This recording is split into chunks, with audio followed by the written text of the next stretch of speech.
Okay, so someone asked me, what will Russia be like in 10 years? Okay, I'm going to try to answer that.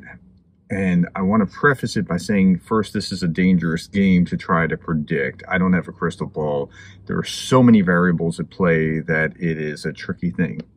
Second thought is that 10 years is a long time. Like, we don't think 10 years is a long time, but think about, like, in 1763, the French Indian War had just ended in the United States. That was the 7 Years' War in Europe. In 1764, the Americans were more pro-British than they had ever been in their lives. And by 1774, the First Continental Congress was formed, and they were getting ready for the Revolution. Like, 10 years, a lot can happen. Give you another example. 10 years. 1985, we saw the movie Back to the Future, right? Let's use that as a starting point. And it was predicting all these odd things that would happen in from the past into the future. And so let's use that as a starting place. In 1985, there is no way that you could convince somebody that the Soviet Union would have collapsed and that Ukraine and Russia in 1995 would be their own states. Like, that would be mind-blowing, right? 10 years is a long time. So there's not really a particular answer to the question, and there's not even an either or of, like, well, if Ukraine wins this, if Russia wins that. It's more like a series of if-then statements, and if we think in those terms, we might have some sense of what's going on. So let's try that. And let's also preface this with, whatever happens, there's going to be generational hatred that'll last for at least one, probably two, maybe three generations between Russia and Ukraine. Okay, scenario number one, Russia wins. I don't think that's going to happen. I think that's the least likely scenario. It's the saddest scenario, but it's also the most dangerous scenario, because in this scenario, it makes it more likely.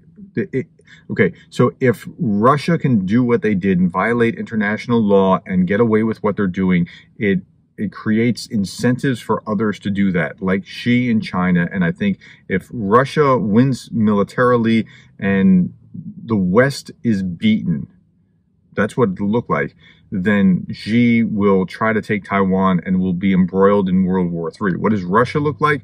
Russia goes on, it's more diluted than ever, it's more Sovietized than ever, less free than ever.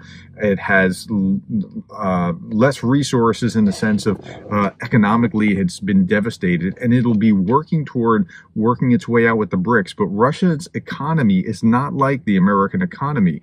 It's based primarily on sales. I mean, a third of its economy is based on sales of natural gas and oil, and unless it can get it out to its BRIC partners, it's not.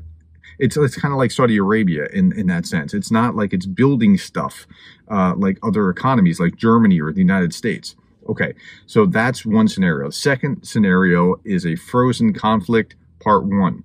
Frozen conflict one is there's still a hot war in Donbass and in Crimea, and the fighting is they're trying to get, but they're not actually, neither side's able to get any advantage. Everyone's exhausted.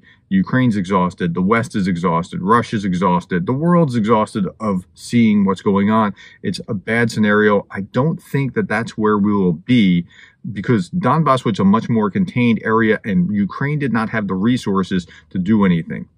And when I say do anything, to do anything more than what they were currently doing.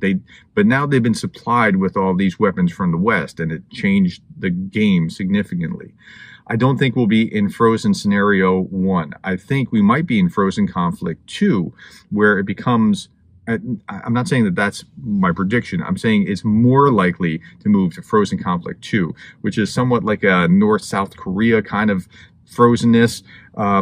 And if that happens, the fighting has ceased largely. Maybe they're still sniping a little bit across the lines periodically, but it's an open wound in the world. The West is, and Russia will spend their time simply rebuilding to get to the next level. And within 10 years, we might be back into it.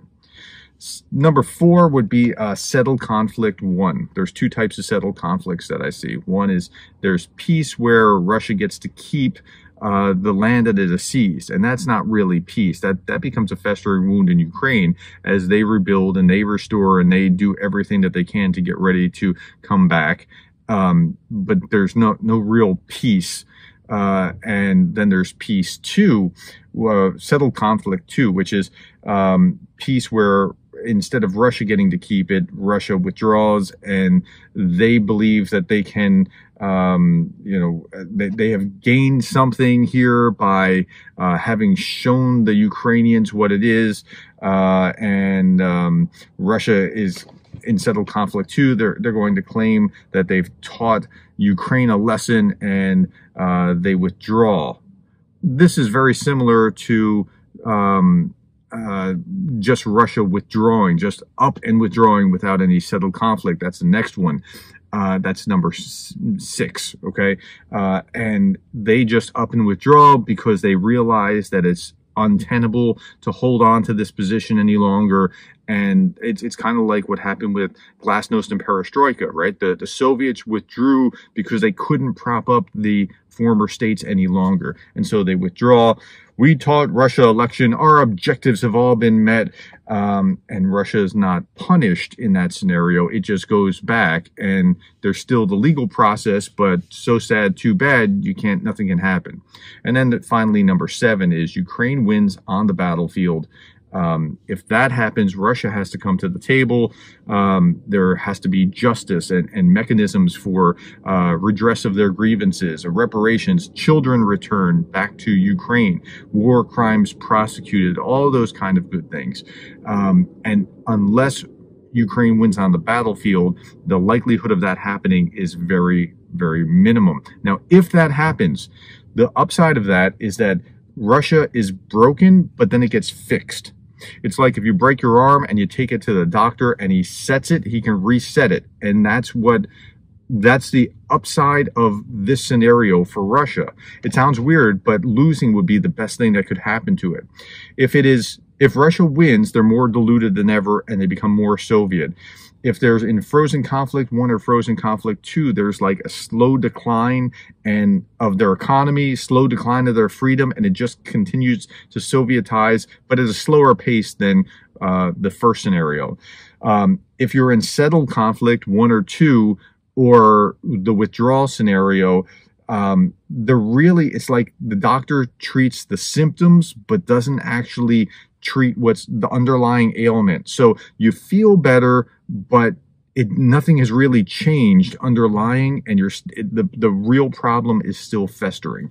So that's how I perceive these. It's kind of a graduated scale from Russia winning to Ukrainian winning, with these graduated steps in between, and how Russia is in 10 years is a function of where they land or what happens. It's kind of an if-then. So I hope that brings some clarity. For my money, I think you'll be near the end of the scale. I think the economics are going to drive the victory as much as, or maybe even more than, what's going on the battlefield. When Russia is incurring so many economic losses. That's why the Kerch Bridge and attacking shipping in the Black Sea was so important. That's going to have a significant impact. But that's just my own perception, and it's not related to anything other than what I have studied. So I can't cite particular things to prove this, but that's what I think. Okay, I hope that helps, and I'll talk to you later.